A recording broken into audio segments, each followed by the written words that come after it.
Baiklah, selamat pagi dan salam sehat buat kita semuanya.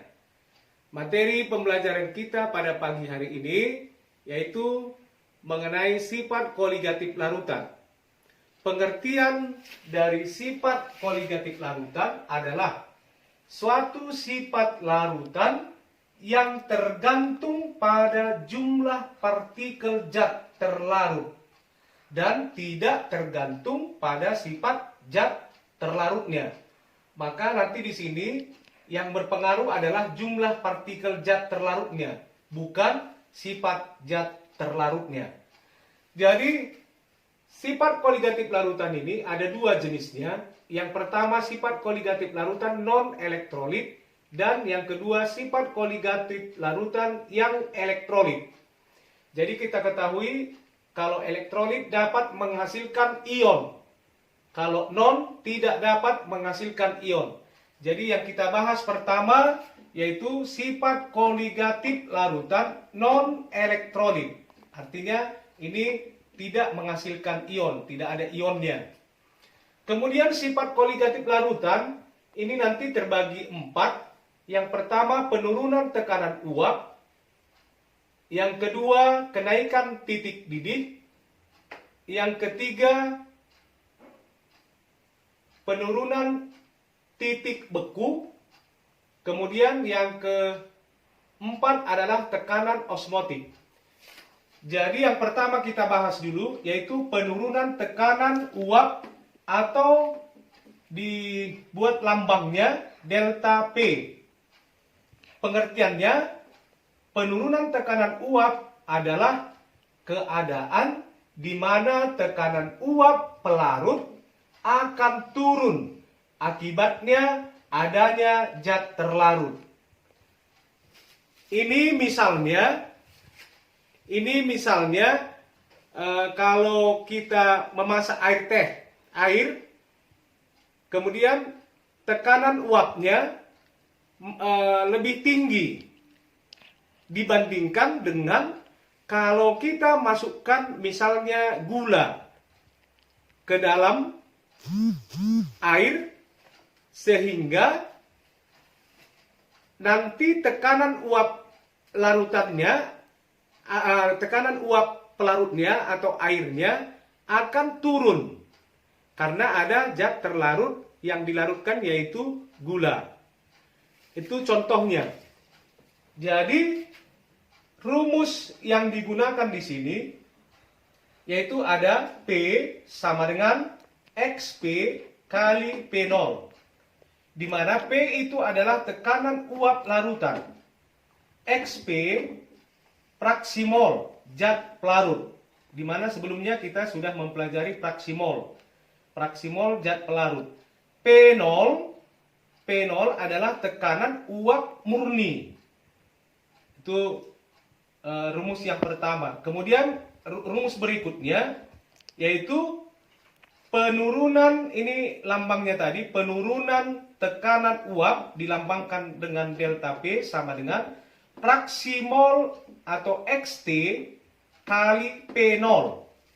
Di mana delta P tadi penurunan tekanan uap, kemudian XT fraksi mol zat terlarut. Kalau P0 tadi sudah ini atau juga delta P itu sama dengan P0 kurang P. Itu yang bisa kita gunakan rumusnya. Dan kemudian sekarang kita masuki ke contoh soalnya. Tekanan uap air pada 100 derajat Celcius adalah 760 mm Hg. Berapakah tekanan uap larutan glukosa? Glukosa itu rumusnya C6H12O6, MR-nya sama dengan 180, yang 18% pada suhu 100 derajat Celcius. Jadi kita jawab soalnya. Yang diketahui di sini yaitu P0. yaitu 760 mm Hg. Kemudian kadar glukosanya 18%. Ya, kadar glukosa 18%. Nah, kemudian kita lihat di sini, nah, ini ada pemisalan. Pemisalan massa larutan itu sama dengan 100 gram. Setiap pemisalan dia digunakan yaitu 100 gram. Jadi bisa kita hitung massa glukosa yang 18%.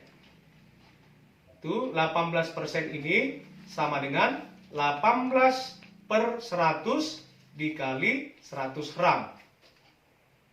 Kemudian ini kita coret.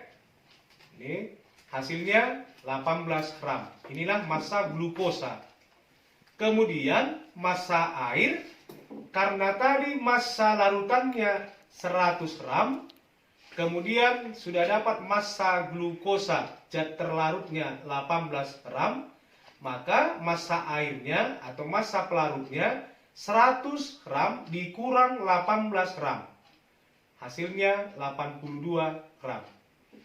Kemudian setelah kita hitung massanya, maka kita hitung molnya, mol zat terlarutnya, yaitu mol glukosa, yaitu massa per mr sama dengan 18/mr-nya tadi 180 sama dengan 0,1 mol.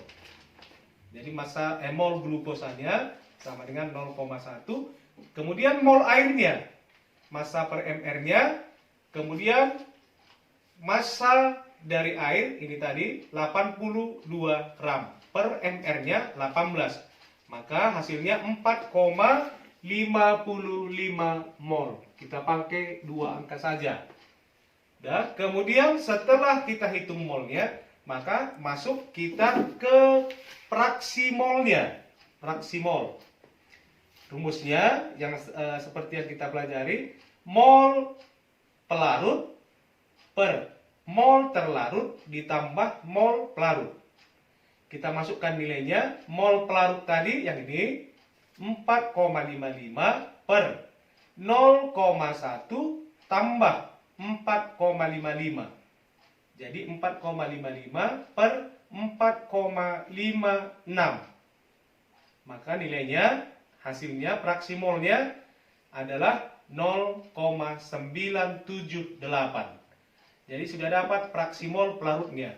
Maka kita hitung yang ditanya. Yang ditanya adalah tekanan uap larutan. Tekanan uap larutan sama dengan rumusnya XP sama dengan XP kali P0. XP ini adalah fraksi mol pelarut. Hasilnya tadi sudah kita dapat 0,978. Kemudian kita kalikan tekanan uap pelarut murni, yaitu P0, yang nilainya 760 mm Hg. Maka hasilnya adalah 743,28 mm Hg. Itulah jawabannya. Demikianlah materi pembelajaran kita hari ini. Semoga kamu pahami, dan tugasnya nanti akan saya berikan dari Classroom. Sekian dan terima kasih.